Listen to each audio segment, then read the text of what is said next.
This is the McKinsey Podcast, where we help you make sense out of our world's toughest business challenges. Welcome to the show. I'm Lucia Rahili. And I'm Roberta Fusaro. This is a critical point. We have found out, not surprisingly, that one of the biggest determinants of employees' happiness, engagement, excitement to stay in an organization depends on their direct manager who's a leader. That's McKinsey senior partner Donna Maor, reminding us that how someone leads can make or break employee satisfaction at work. She joins me and senior partner Patrick Simon to discuss McKinsey's State of Organizations report.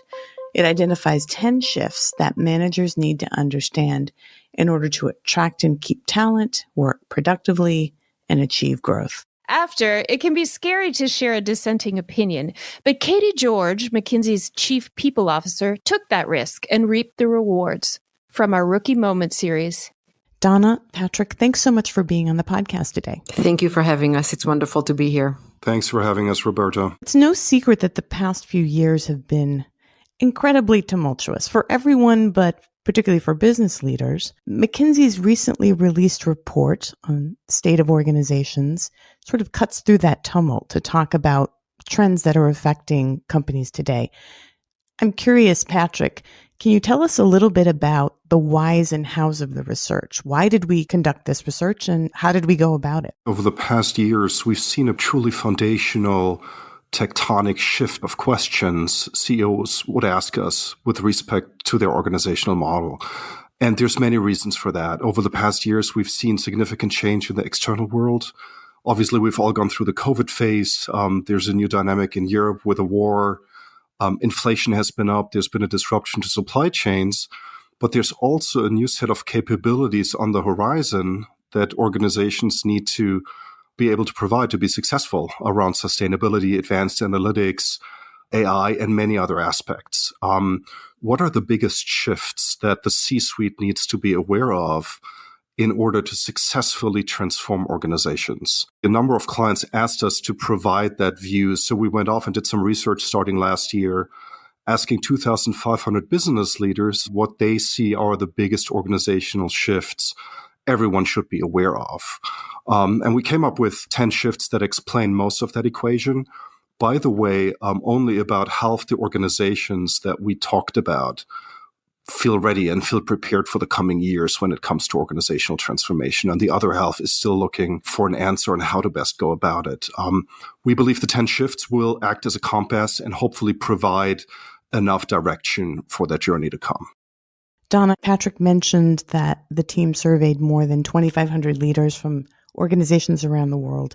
Talk to us a little bit about some of the organizations that stood out. So as you can imagine, we were looking to identify those that quote unquote got it right. We actually looked not only at their financial performance, we also looked at how they perform from a cultural perspective, what the brand perception looks like, and what is the buzz around them from a talent perspective. We really, really enjoyed identifying what we call beacon organizations across geographies, across industries. And what's even more fascinating is that those who cracked the code started with Mars with 140,000 employees, all the way down to PsiQuantum, which is a computing-related company with 200 employees. When you do this right, you can do this regardless of the size of the company, whether it is traditional industries or new industries or the geographies that you're in. So Mars, PsiQuantum, Lego, Decathlon were some of the companies that got the answer right. So I'd like to dive into the shifts around increasing speed and strengthening resilience. Donna, talk a little bit more about how companies can become more prepared to react to future shocks and disruptions. What are the capabilities and mindsets that they need? Yes. And so if there's one thing that the last few years have taught us is that those companies that are resilient need to be able to respond to shocks very, very quickly. Those that navigate well are actually very successful in making sure that they have a way to navigate not only structures, but operating model at large, which includes structure, processes, and people. And as a result of that, they don't only bounce out of the crisis, but they actually bounce forward. They land on their feet relatively unscathed. They race ahead with new energy. They manage to come out as winners when it comes to attracting the best talent. And the word that he's describing what it is agility. It's an important component where, unfortunately, only 14% of leaders surveyed reported that their organization have truly adopted those agile operating models across the board. Organizations with little or no experience with agility or adaptability can end up in a double bind. They're unmotivated to prepare for crisis during periods of calm, and they're unable to change course and respond quickly when disruptions occur. The question that organizations need to ask themselves is what accounts for their lack of preparedness? When we asked those 2,500 leaders, we came away with some of these answers. The number one issue, of course, is funds to develop surplus capacity and contingency solutions. 1/3 of respondents cited unclear priorities for targeting resilience, and another third said that initiatives are being launched in organizational silos, limiting their effectiveness. The last one, another third, cited limited willingness and a lack of excitement as impediments. So to solve this, you need to think systematically about ways to build the resilience. They will need to take care of those elements that we've mentioned, review them on an ongoing basis rather than doing it only on a one-off basis, and think about how they organize for speed, empower their people, and develop a culture of continuous learning. And I know the growing deployment of new technologies in the workplace, the skills that are needed to drive growth and value over the next decade are changing, and companies are looking to fill capability gaps. Patrick, can you talk a little bit about how leaders can bridge this chasm and achieve competitive advantage? Almost every strategy that is being launched these days has elements of digital, of direct-to-consumer, of advanced analytics, or lately also artificial intelligence. However, these capabilities are not abundant neither in the organizations as they are right now, nor often in the external market. So building these capabilities as institutional differentiators will matter more and more. There's a few things to go about this. First of all, it is about training your internal staff and fostering a culture of learning, experimentation, and evolution. We see that organizations that do that well make this a CHRO or CEO priority to make sure people get the time to explore, learn, and test and build their own capabilities, often accompanied through training programs and making sure true experts are at their fingertips in order to help with that process. The second element is scouting for talent outside of the organization and creating a value proposition that matters to that talent. Now, especially when it comes to younger capabilities around digital sustainability, AI, and so on, talent is really, really drawn towards purpose-driven companies. So we see that companies that are high on purpose, that can formulate a task that really makes sense also to the greater societal good, really outperform. And then lastly, in order to build capabilities and fill gaps, it's all around role modeling, right? So it needs to become a key narrative of the C-suite to talk about talent, place talent in the center, make sure that, talent is appreciated with respect to career development and opportunities in the organization. Donna, organizations can only be as resilient as their leaders to some degree. In today's turbulent environment, a lot of leaders may be tempted to stick with what's worked in the past, regardless of whether those approaches are still fit for purpose, rather than rethinking how they're leading or changing the way they lead. Can you talk a little bit, Donna, about what we found in the report around this leadership topic and how leaders can be more successful in the future? Absolutely. This is a critical point. We have found out, not surprisingly, that one of the biggest determinants of employees' happiness, engagement, excitement to stay in an organization depends on their direct manager who's a leader. And so there's no question that leaders and how they are in the organizations make tremendous difference. And unfortunately, the big statistics from our current survey regarding organizational leadership is that only 25% of respondents say they consider their leadership culture to be one that inspires employees to be the best that they can be, which is worrying. We also know from talking to leaders that many are actually exhausted themselves. And so how do you find that leadership energy and capacity to be resilient? It's not a new model, but when we think of leaders, we need to think about essentially three layers. What is a leader's ability to lead themselves? Are they aware of their own limitations, of what gives them energy, of how they thrive, how they lead others, peers in the C-suite, others on their team? And as a result of that, how do they exhibit the leadership skills and mindsets required to lead at scale?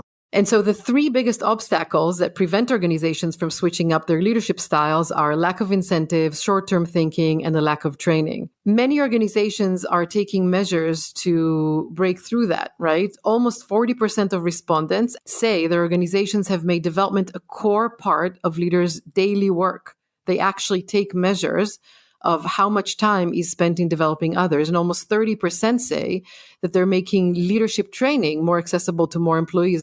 So what's the right formula? We have to think about how we help leaders lead themselves, lead their teams, as this is a critical factor in determining their engagement, success, and happiness, and leading at scale, with redesigning how value is created, right? Moving beyond being a manager who ensures that profits are predictably delivered to shareholders who actually have a vision and can engage people to deliver that impact. Patrick, artificial intelligence is one of the hottest topics right now.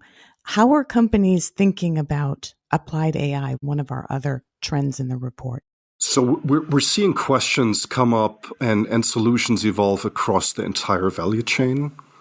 So there's now solutions being put in place, starting with procurement and selecting the right procurement provider, all the way to simulating innovation and having AI make suggestions on what innovation to actually take to market, all the way to analyzing sales data and creating a different connection with the customer. So the business itself is transforming, and you also need to get the organization AI ready. There's different aspects around this. One, again, is around talent. You need to make sure you have talent in your organization that can help translate AI innovations into conclusions that matter to your business. The second thing really is a structural and process point of view that utilizes AI. Just imagine for a second you could deploy ChatGPT to a lot of the kind of basic organizational questions every organization is dealing with, such as who is working on what, who is talking to whom on topic X, who's owning decision Y, right? So questions around organizational clarity, or imagine you deploy to meeting effectiveness. Right now, we see that 60% of managers spend time in meetings that they don't find useful. Right. Just imagine you would get an automated, very high quality summary from each of these meetings. You could save a lot of time. So questions around organizational efficiency, effectiveness. And then lastly, it's still unclear what processes and tasks will be replaced by AI versus which tasks will actually get enhanced. So having this culture of experimentation really matters. So it's these three aspects that we see companies that are ahead of the curve do well. They're not afraid, but they're also not jumping to conclusions. They're taking a careful look, and they're carefully balancing the risks and the rewards from AI. One key trend that I think a lot of leaders are dealing with right now is the balance of in-person and remote work in the workplace. Patrick, what does having a true hybrid setup mean for organizations that want to attract and retain talent? So by true hybrid, we mean combining the benefits of in-person on-site work with remote work. So we see that about 80% of people who have had exposure to remote work before don't want to give that up anymore. So they're looking for a hybrid model with a mix of on-site and remote work models. Obviously, we should not forget that there's a good chunk of the employment force that needs to be on site. So just thinking about all the folks in service and in production and so on. But for those where there's an option of remote, it is a significant attractor to talent. In order to get that right, typically you need good infrastructure. So you need to have systems in place that actually allow people to seamlessly work on-site and off-site. Mm-hmm. Secondly, you need to be able to switch from measuring work input, aka presence on site, often measured by hours of work, more towards impact and output, which, by the way, forces a really good conversation because you're ultimately asking together with the employee, what is the output of the work that we want to see? And then lastly, it does require openness by the C-suite. We do see there's a lot of skepticism. A lot of CEOs are calling their workforce back on site 100%. We recommend going for a hybrid model just because there's a whole generation that now has been educated and truly appreciates hybrid work models. Donna, anything to add there? I think I completely agree with everything Patrick said. And the one thing that I would add is that when you think of hybrid as a CEO, we need to place just as much thought into what is it that we do when we are in person on site, and what is it that makes it worthwhile for colleagues to come and be together on site. Patrick, is there an example of a company that's starting to get this right around the hybrid work? Yeah, absolutely. And there's a beacon we feature in the report, GitLab, which is one of the biggest development security operations of code companies in the world. They're actually fully remote. They do get together for cultural events and team building. But other than that, their work is remote, and it has really changed the talent equation for them because they're looking in every part of the world for talent.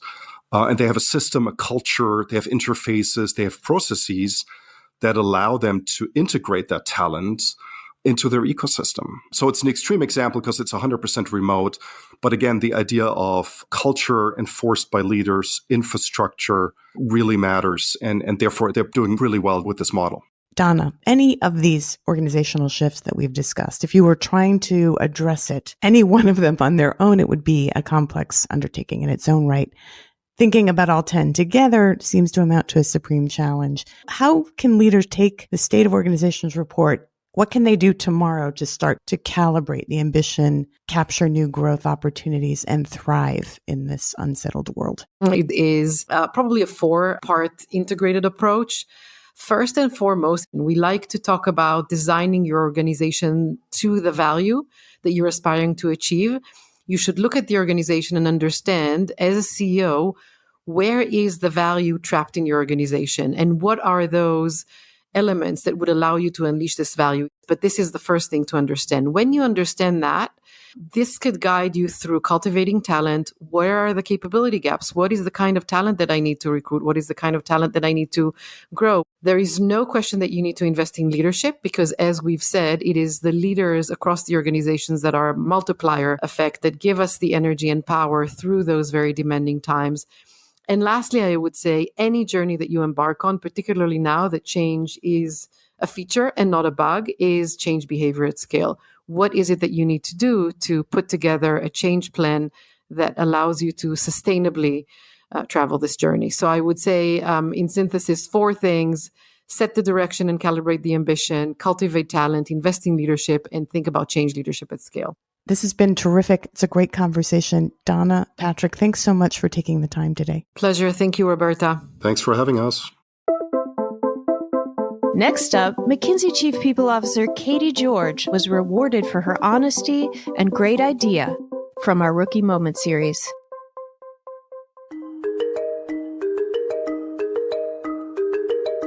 I was the project manager on a year-long effort to redesign the way our clients' supply chain worked. And the toughest part of the problem turned out not to be what the technical solution was, what the new analytics, the new process was, but rather how the organization was going to work. And we left that to the end. We said, we will design first the functionality that's required, then we'll talk about organization. And we actually debated as a team, all the partners involved and the rest of the team and me, and we couldn't really agree on the right way to proceed in terms of what our recommendations would be on the org model.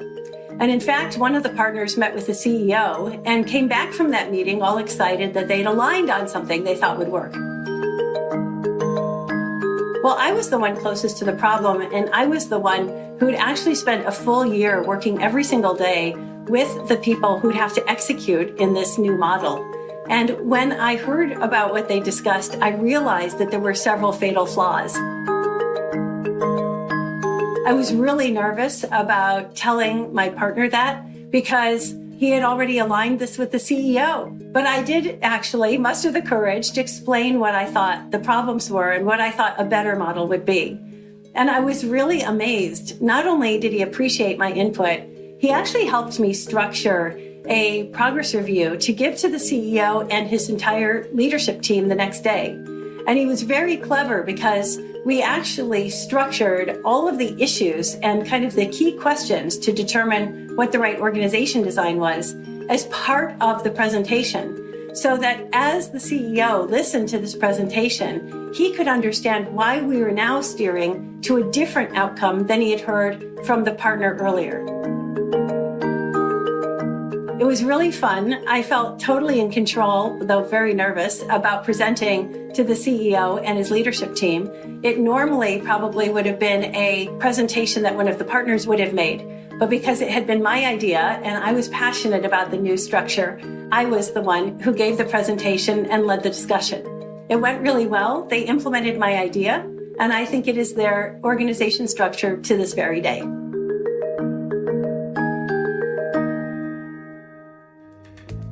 Thanks so much for listening to the McKinsey Podcast. I'm Lucia Rahilly. And I'm Roberta Fusaro. Find us on McKinsey.com. We'll have a transcript of this episode up shortly. And check out the McKinsey Insights app, where you can find this podcast and other helpful content updated daily. And if you would, we'd love for you to leave a rating and a review. We'll see you in 2 weeks.